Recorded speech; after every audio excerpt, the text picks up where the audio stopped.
Okay. उस समय जब इंडस्ट्रियल डिमांड कम थी, इंडस्ट्रियल प्रोडक्ट के डिमांड कम थी, उस समय काफ़ी प्रॉब्लम हो रही थी लोगों को, चूँकि प्रोडक्शन तो था मगर उसका एक्सपोर्ट इंपोर्ट जो है हम कह सकते हैं फिनिश प्रोडक्ट के बायर लोग कम थे, तो इनकम कहाँ से आएगी। तो हाउसिंग एंड सैनिटेशन प्रॉब्लम, एक सबसे बड़ा प्रॉब्लम ये भी था कि पॉपुलेशन जो है इंक्रीज करना शुरू हुआ सिटीज़ का, हाउसिंग प्रॉब्लम हुई और सैनिटेशन की तो सबसे ज़्यादा प्रॉब्लम थी। साफ सफाई जिसको कह सकते हैं, drainage system and latrine were problem since towns were growing rapidly. Liberals and radicals search for solution of these issues. और इन सब जो प्रॉब्लम थे इसके लिए लिबरल्स, जो सोसाइटी में लिबरल्स लोग थे, रेडिकल्स, इनके बारे में आपको बहुत बताया गया है चैप्टर फर्स्ट से लेकर सेकंड में भी। तो लिबरल्स और रेडिकल्स ये लोग उसका सलूशन ढूंढने में लगे हुए थे।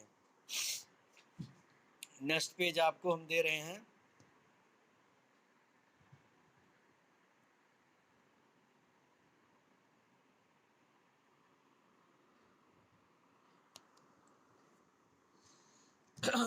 यहाँ पे almost all industries were the property of individual, means उस समय ज़्यादातर इंडस्ट्रीज जो है व्यक्तिगत निजी मालिकों की थी, अपने अपने ओनर्स थे।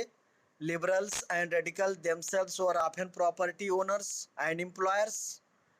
लिबरल्स और रेडिकल्स, लिबरल्स बताए थे जो सोसाइटी में लोगों को चाहते थे ज़्यादा से ज़्यादा प्रिविलेज मिले, मतलब आज़ादी मिले।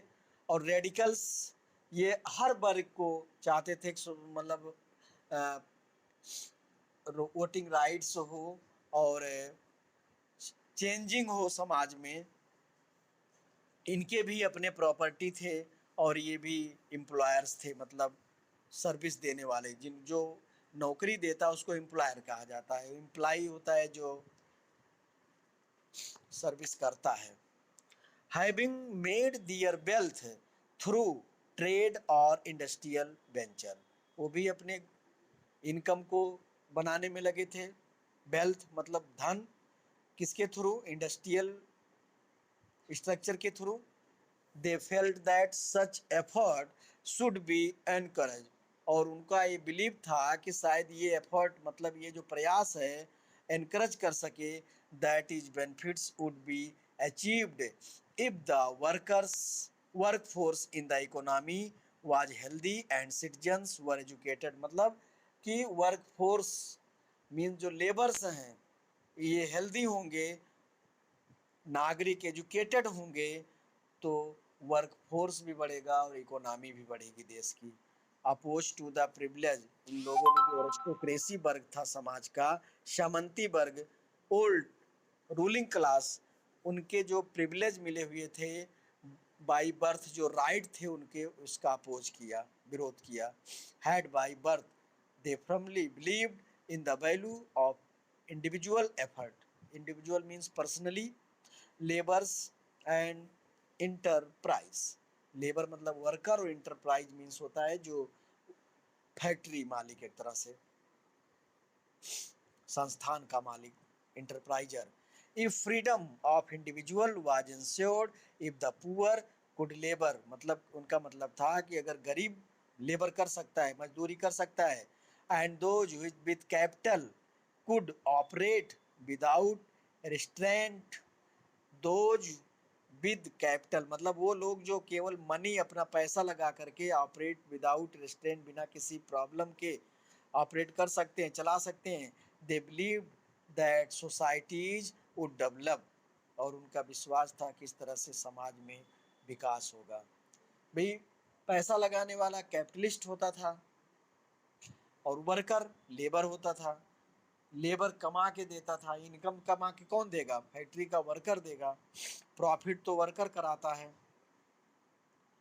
Many working man and woman who wanted change in the world rallied around liberal and radicals group and parties in the early 19th century। Many working man मतलब पुरुष, वीमेन महिलाएं, जो कामगार महिलाएं थी, पुरुष थे, wanted change in the world, rally, वो चेंजिंग चाहते थे समाज में, वर्किंग समाज में, around liberals and radical group and parties in the early 19th century. Some nationalist liberals and radicals wanted revolution to put an end to the kinds of government established in Europe in 1815. Liberals and radicals किस तरह का चाहते थे? And revolution, wanted revolution, क्रांति, to put and मतलब monarchy system को, जो राजा जो गवर्नमेंट है उसको 1815 जो इस्टेब्लिश था उसको अंत चाहते थे.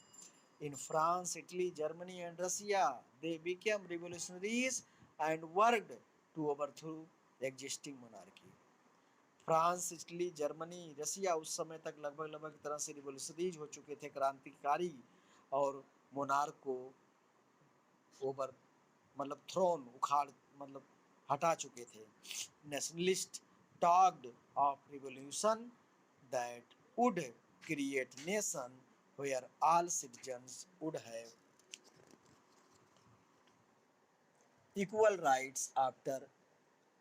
मतलब इनका था कि नेशनलिस्ट टॉक्ड ऑफ रिवोल्यूशन, जो नेशनलिस्ट लोग थे, राष्ट्रवाद, और वो रिवोल्यूशंस क्रांति की बात करते थे, वुड क्रिएट, जिससे एक राष्ट्र की भावना हो, लोगों को अंदर देश प्रेम हो, एक राष्ट्र जो बटे थे सब, और ऑल सिटीजन्स सभी नागरिकों के पास अपना अधिकार हो. After 1815 Giuseppe Mazzini, an Italian nationalist, conspired with others to achieve this in Italy. 1815 मतलब 1815 के बाद Giuseppe Mazzini जो एक इटालियन राष्ट्रवादी था, उसने और भी लोगों को मिला करके सबसे पहले इटली में ये प्राप्त किया. मतलब इटली को एक तरह से नेशन राष्ट्र के रूप में किया.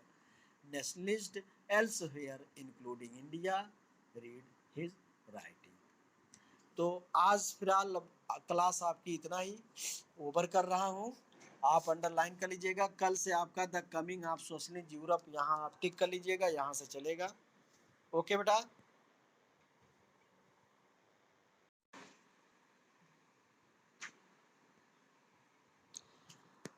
ओके बेटा. Industrial society and social change book पे आप ध्यान दीजिएगा. तो these political trends were sign of a new time. उस समय जो रशिया में हो रहा था, सामाजिक चेंजिंग जो हो रही थी, तो industrial society and social change एक नया समाज हुआ, जो इंडस्ट्रियल ग्रुप था, जो औद्योगिक क्षेत्र, जिसको कहते हैं ट्रेंड्स मीन्स रुझान होता है. तो political trends were sign of new time. क्या हो रहा था कि the political trends were sign of a new time. जो राजनीतिक परिवर्तन हो रहे थे, उथल पुथल उस समय, वो एक नए यरा का संकेत दे रहे थे, एक नए समय का सूचक. It was a time of profound social and economic change. Profound means भी चेंज है, सोशल और इकोनॉमिक चेंज का दौर था वो. It was a time when new cities came up and new industrial redeveloped. किस समय का दौर था वो? जब नए नए शहर, नए नए औद्योगिक क्षेत्र, मतलब अर्बनाइजेशन हो रहा था. बताया था हमने, industrialization and urbanization go hand to hand. तो जब इंडस्ट्रियलाइजेशन, इंडस्ट्रीज बन रही थी, तो नए नए सिटीज भी डेवलप हो रहे थे. और railway expansion and industrial revolution occurred. Railway का भी ग्रोथ हो रहा था, ट्रांसपोर्टेशन सिस्टम, कम्युनिकेशन सिस्टम, इन सब का. अगला है industrialization brought man, women and children to factories. औद्योगिकरण होने से उसमें रूरल एरियाज से वर्क करने के लिए मैन, वीमेन्स और चिल्ड्रेन सब लोग शहर की तरफ आए. Work hours were often long. काम करने का समय ज़्यादा होता था. बेग्स वर पुअर, जबकि मजदूरी कम मिलती थी. Unemployment was common. बेरोजगारी एक आम बात थी, particularly during times of low demands for industrial good. और उस समय जब इंडस्ट्रियल गुड्स का, इंडस्ट्रियल थिंग्स का डिमांड नहीं था. शुरू में इंडस्ट्रियल प्रोडक्ट